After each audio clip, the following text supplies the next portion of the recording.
Assalamualaikum warahmatullahi wabarakatuh.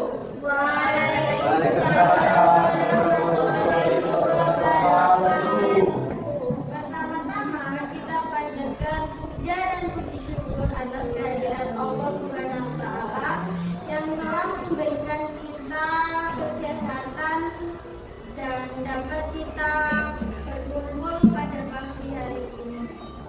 Pertama-tama izinkan saya memperkenalkan diri terlebih dahulu. Saya Leticia Audarifin, absen 12.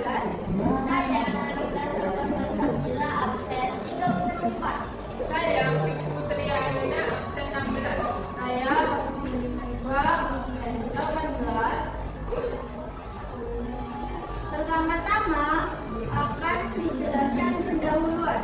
Pendahuluan akan dijelaskan oleh teman saya Hafiza.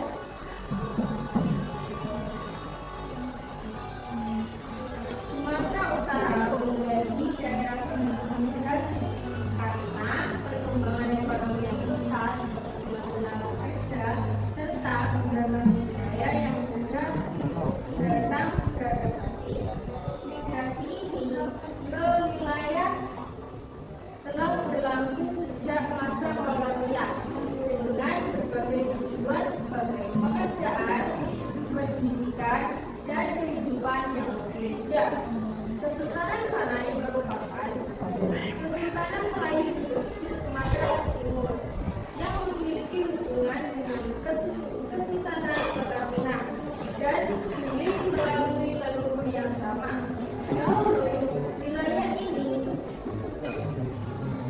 pusat yang ramai dan penting, namun ini mengalami kemunduran dan banyak ditinggalkan, menyisakan bangunan-bangunan tua serta bukti sejarah. Yang kedua adalah rumusan masalah, akan dijelaskan oleh teman saya Viku.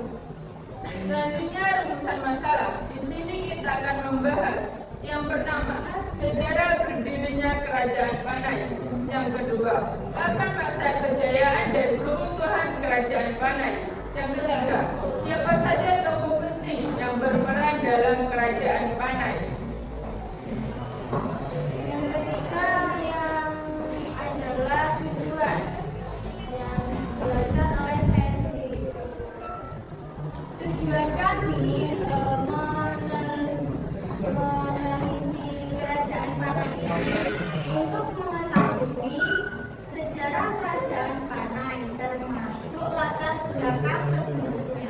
Yang kedua, untuk mengetahui masa kejayaan Kerajaan Panai dengan faktor-faktor yang mendukung pembangunan dan kemajuannya. Yang ketiga, untuk mengetahui tokoh-tokoh yang ada di dalam pemerintahan Kerajaan Panai. Manfaat akan dijelaskan oleh teman saya Talita. Manfaat pemerintahan kami ada 3. Yang pertama, menjelaskan sejarah berdirinya Kerajaan Panai. Yang kedua, menjelaskan masa kejayaan dan faktor yang mendukung kemajuannya. Dan yang ketiga, mengetahui tokoh-tokoh dan peran yang paling penting di Kerajaan Panai.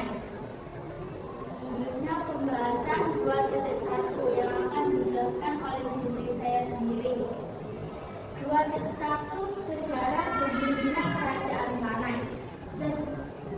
Kesultanan Panai berada di pesisir Sumatera Timur dengan ibu kota Labuhan Gili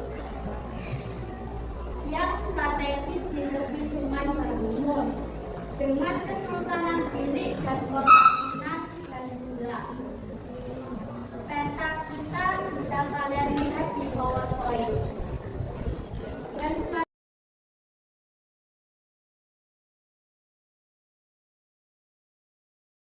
Dan selanjutnya pembahasan 2.2 akan dijelaskan oleh teman saya.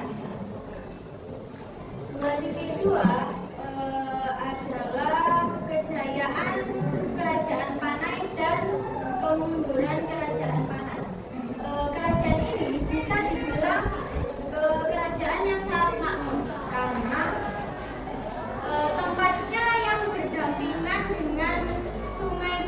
Hal ini yang menjadikan mereka termasuk pemain kunci perdagangan internasional. Mereka termasuk pemasok untuk perdagangan Cina dan India. Secara budaya, mereka juga dianggap maju. Masyarakatnya berdampingan dalam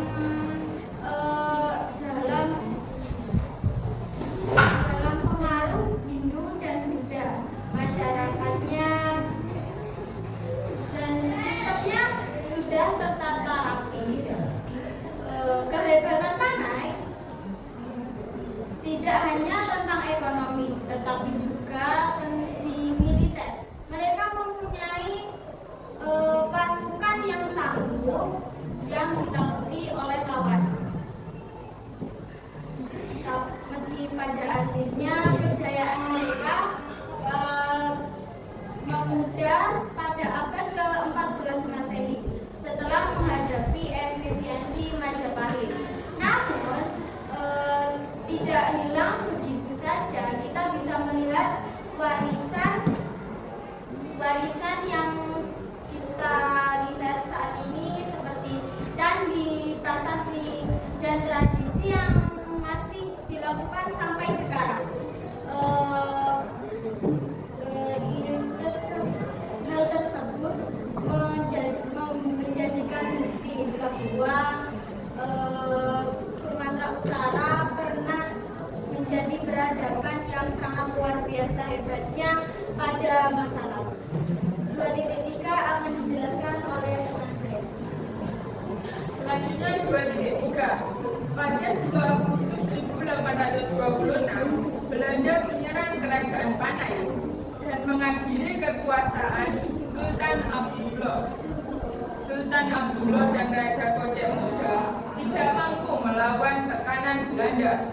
Kedatangan Belanda ke Labuan Bilik yang menjadi asal mula nama Labuan Batu yang diambil dari kondisi pelabuhan yang banyak batunya.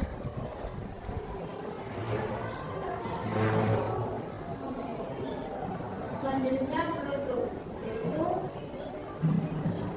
Kerajaan Panai merupakan salah satu kerajaan maritim yang terletak di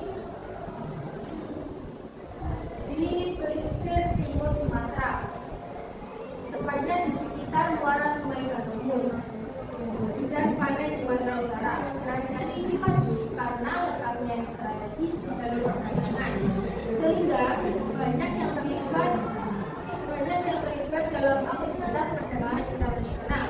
Keberadaannya juga menunjukkan bahwa Sumatera memiliki peran penting sebagai penghubung perdagangan antar budaya antara India, Tiongkok, dan wilayah Nusantara lainnya. Selanjutnya, kritik dari barat. Pembelajaran ini tentang kerajaan Panai terus dikembangkan agar generasi muda mengambil memahami awal kerajaan dan peninggalan gelar warisan budaya. Materi ini disampaikan agar kita juga memahami dan mempelajari sejarah kerajaan. Selain itu, pelestarian situs dan peninggalan sejarah juga penting sebagai bentuk tanggung jawab kebersamaan dan menjaga identitas budaya dan sejarah bangsa. Itulah presentasi dari kami. Selanjutnya adakah yang dipertanyakan? Perkenalkan, nama saya Nafisa Dua dari absen 28. Izin bertanya, tadi sudah dijelaskan bahwa kerajaan Panai itu memberikan peninggalan. Bisa disebutkan apa saja peninggalan baik dari canggih maupun prasasti? Terima kasih. Saya Calista Aulia Mangkunesia, absen 10. Izin bertanya, apa faktor-faktor yang mempengaruhi keruntuhan kerajaan Panai? Baik, saya akan menjawab pertanyaan dari teman saya, tadi 1-2. Peninggalan prasasti kerajaan Panai ada 3. Yang pertama Candi Bahal, dan yang kedua prasasti Batubara, dan yang ketiga ada tradisi Urihau yang dilaksanakan sampai saat ini.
Meanwhile.